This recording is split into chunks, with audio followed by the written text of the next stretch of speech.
Full of pride. Chapter 1. When I graduated from New York School, I was often asked, "What's your dream, Julieta?" The simple answer, and the one that most people want to hear, is I want to be a good journalist. Because at school, I worked in a school newspaper as a columnist. I knew that with the letter of recommendation that they gave me, I could work in an office, of course as a secretary, because I don't have a university degree. The same way, my father disagreed that I should study because I'm not a man, and going to a college will be a waste of time. Women are always given lesser positions because they think we are incompetent, delicate, and sentimental. Maybe I can't study and have a rank worthy of my abilities. Despite this, I should be grateful that I can have the opportunity to work, because if someone knew what I hide and what I feel about other women, I would be mentally unstable and I could even work for being lesbian. Finally, got a job in which I had been working for a year as a secretary. It was fine with getting my own money, although my father insists that it was easier if I got a husband to work and dedicate myself to doing household chores. At the same time, that couldn't happen because I'm dating with an announcer. She is much older than me and she graduated from Columbia University. One time, the lady in charge for cleaning the place surprised the announcer and me in a very compromising way. We are about to kiss a personality, and had pulled away quickly. The next day, it was fired because they accused me of persuading the announcer because of my less feminine way to being a common woman. They didn't even bother to liquidate me because it was aberrant that someone like me could work with them and not have realized my condition. Beforehand, I think what hurt me the most was that she victimized herself to save her job.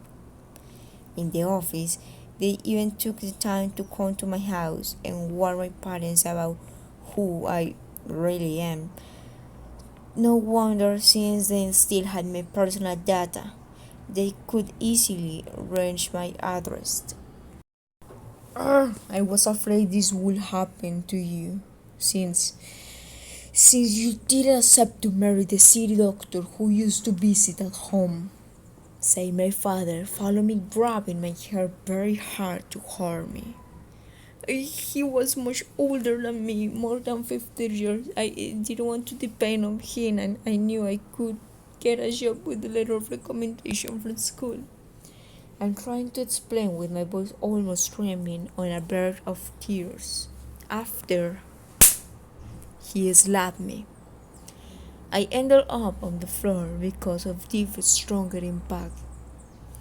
Later, he said some cool words. I will not have a sick woman living under my roof. Either you find someone to marry or you leave. I see my mother crying quickly in the kitchen without saying a single word. Chapter 2. I knew I had to go, but where?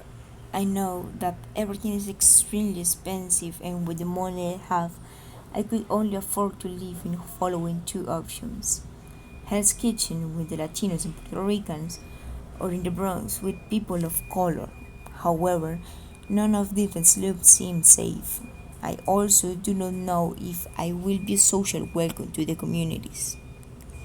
Besides, in New York's paper corners, which I used to review for the previous that only job had titles like drug trafficking, the Bronx, mysterious body found, Hell's Kitchen. Maybe I should leave the big city to a place where no one knows me and really start from scratch.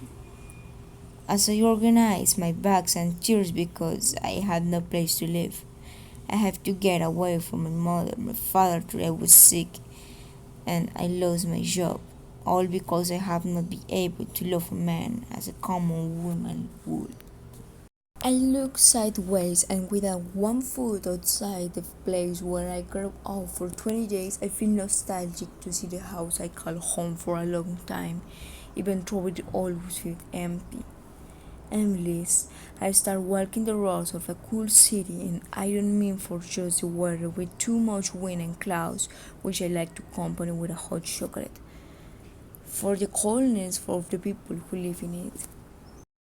I was overwhelmed by everything that happened so suddenly, so I decided to go into a restaurant, sit at the food bar, and politely order a plain chocolate. However, I couldn't help but overhear a conversation between what seemed to be two middle-aged men who were smoking what seemed not their first pack. The place was full of that foul-smelling smoke, trapping the waitress and me in a bad smell haze. I felt how they looked at me as I walked. Some even dared to make comments about a new little face around here. Are you looking for something? Or are you loose, miss? A much more little man approached me and asked me in a different tone. Did they send you to investigate something? Or are you just as easy? Do you know, a queen, a faggot? Ha ha ha, Luther King is an angry black detective who does not conform to the place assigned to people with disgusting skin. The servitude, says the man with a hat next to me. Then his friend, who nods his head in agreement, replies, because enough of him they killed that former President John F. Kennedy blacks should know their places in the world, as well as the faggots who accept their illness are taken to therapies to reform. I was angry. How I could not be, but it's true that I should be grateful not being one of these horrible places where they rape, electrocute, and kill just for being different from the others, and it's called aversion therapy. Thanks God, they are away from us, hiding in those disgusting places, replies one of them. Even so, most of them are Holloway to live in a barren West Village. I almost choked on my drink. I knew that area was frequented by sex service but a neighborhood for homosexual. I left the money off the table, thanked her, and said goodbye to the lady who, like me, shocked with discomfort of the face of the stood of silent listening to the conversation between those two white pigs talking for their comfort. Holding my heavy suitcase in my hand, I quickly go to the nearest subway to carefully read the map and find the route I should use to get to West Village. After a 6 minute wait, the J188 trains arrive. I actually get in and spend a half hour right looking out the window until I get to the terminal. I really need to see what the neighbor is like. Maybe it's not as horrible as they say. I felt even more uncomfortable with the last question. I didn't know answer to something so directing. Before I could utter a sound, she tells me, "Look at you, with those eyes, black hair, and that skin tone. You sure are the mother that posed for one of our own comics. Now, tell me, who are you?" I couldn't help but laugh.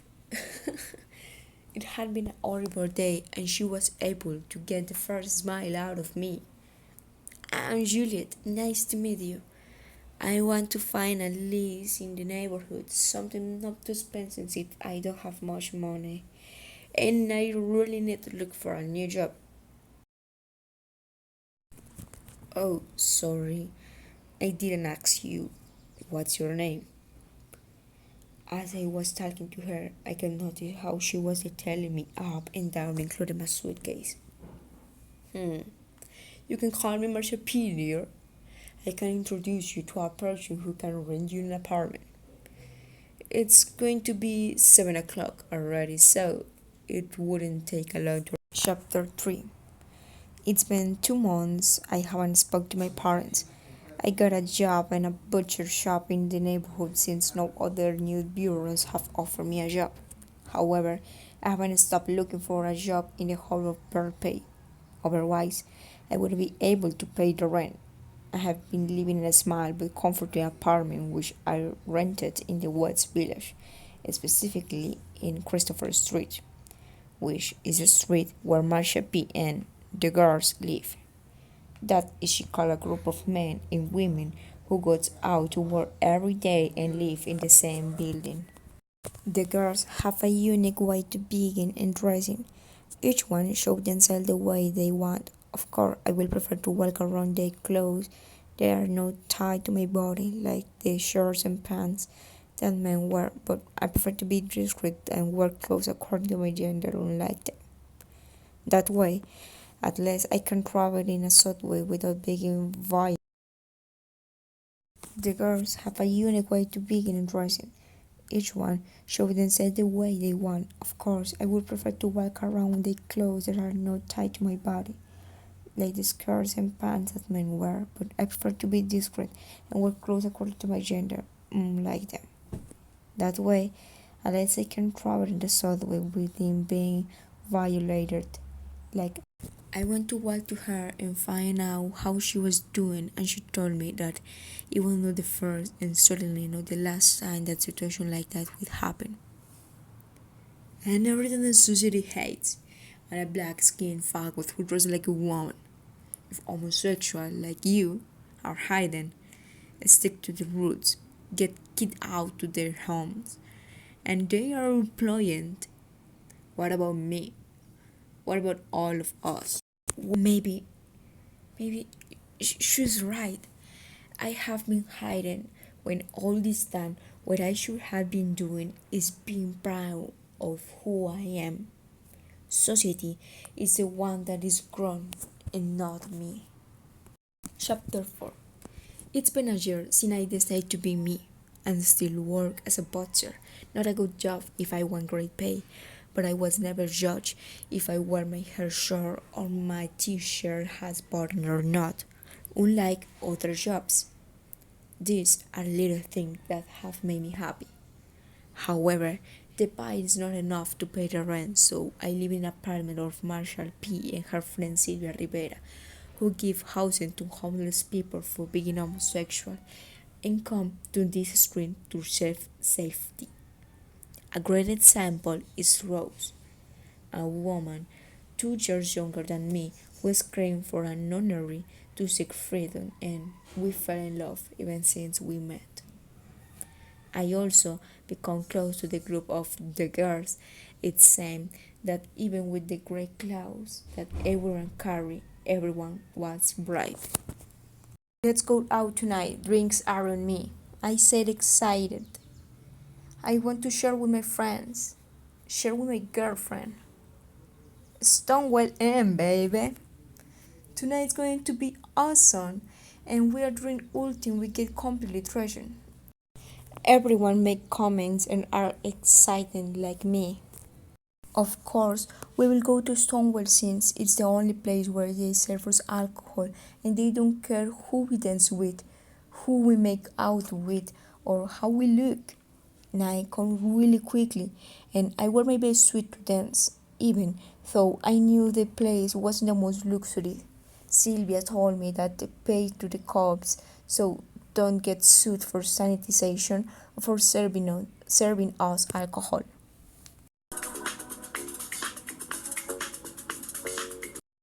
The bar is all. Marshall is smiling and the girls look amazing dancing Vogue.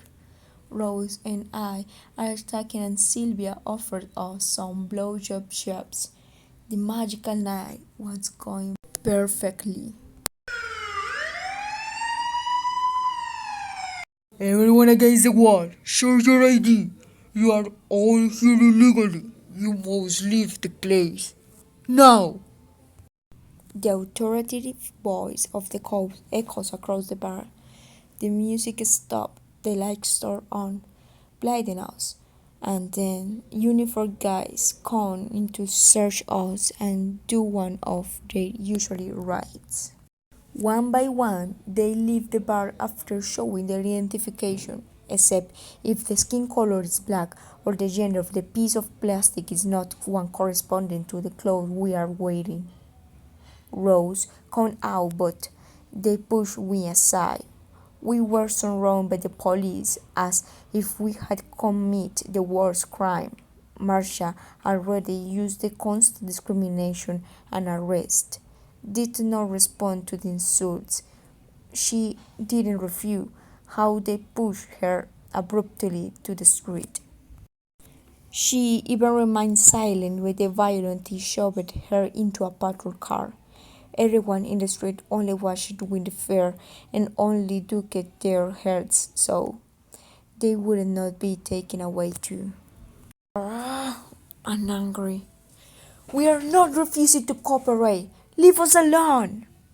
I manifested my anger, my rage, my tiredness. Immediately, I can feel how everyone else land on me. We are not doing anything wrong. I'm tired of not being proud of who I am. Aren't you? Out of nowhere, right when I thought all my shoots were for nothing, girls demanding rights, booing at the law, started breaking the air. As if fear doesn't exist, a revelation that had been contained had begun. A policeman saying that my words generate a furor uses his power and pushed me in the stomach, sucking all the air and I had out of me.